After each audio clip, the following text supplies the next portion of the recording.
I love background radios. I've been using audio visualizers since Windows XP, and nowadays there's oddly specific types such as 24-hour Death Star sounds, black screens, and relaxing diarrhea noise. That's a real one. The common ones though are 24/7 fire crackling, lo-fi radios, and natural sounds. The proliferation of lo-fi into the mainstream online content community gave rise to a plethora of 24-hour radios. 10-hour-long videos such as It's Everyday Bro 10-hour version and Dance Till You're Dead 10-hour showed that ultra long-form content was capable of receiving tens of millions of views and going viral. 24-hour radios are often used as an escape from mainstream content and used as a positive influence for productivity, mindset, and anxiety. However, these radios haven't been without controversy. Many of these are distribution platforms and not actually content creators. In 2016, Lo-Fi Girl, formerly Chilled Cow, received a cease and desist notice from Studio Ghibli for using the scene of Shizuku in Miyazaki's Whisper of the Heart as the face and primary loop of the channel. Steezy as Fuck, another prominent radio in the lo-fi community, used a caricature from an American hip-hop producer, Madlib.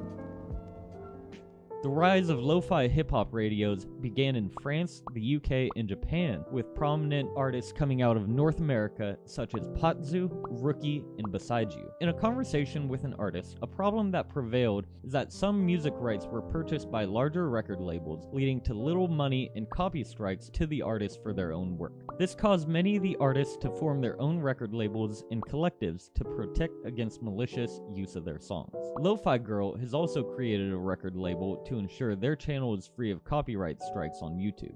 But enough about lo-fi. There are many other background and productivity radios online in all shapes and sizes. Peaceful ambiance. Peaceful ambiance. Well, actually, there's only about one shape, always on. And actually, there's only about two sizes, massive or relatively tiny. As of today, at noon 30 PST, there are 104 24/7 radios on YouTube and Twitch. Only 5 of them have over 1,000 concurrent viewers. Live stream abuse is a large problem with this genre of content as well. Since Twitch streamers began watching copywritten content such as Avatar: The Last Airbender on stream, YouTube has updated their spam, deceptive content, and scams portion of terms of service to prohibit live streaming content that isn't your own.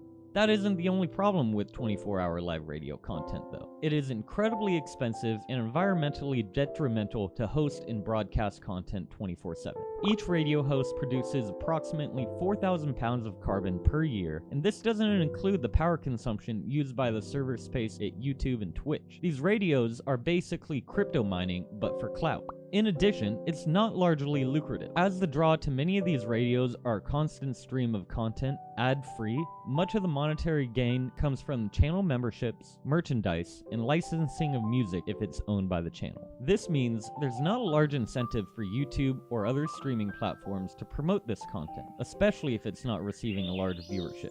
The biggest benefit to YouTube is that many of these live radios specialize in keeping viewers on the platform for a long session, which this results in more opportunities for the website to advertise to the user. However, although these radios encourage longer sessions, they don't encourage search and discovery of new content. Unlike YouTube videos, where a user can watch one video and then another, each user can only watch one live stream radio at a time. And this is where bots and artificially boosting viewership comes in. Viewership bots are prohibited by all platforms for a reason, and as live streams are sorted by concurrent viewers, there's a huge incentive for viewership bots. Let's say, hypothetically, someone had 100 single-board PCs running 10 virtual machines each with VPNs viewing a 24-hour live stream they made with a copyright-free or AI-created content. Now they have one of the most recommended channels in the world for the cost of a used car. This is obviously a huge problem, and there's very little way to mitigate it.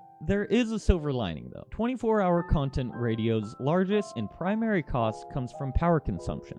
This means there is an economic incentive for these radios to invest in reliable and cheap power. The levelized cost of energy is actually cheapest for solar. Until computers and servers can be run wholly off renewable energy though, coal, oil, and gas will play a role in the production of online content.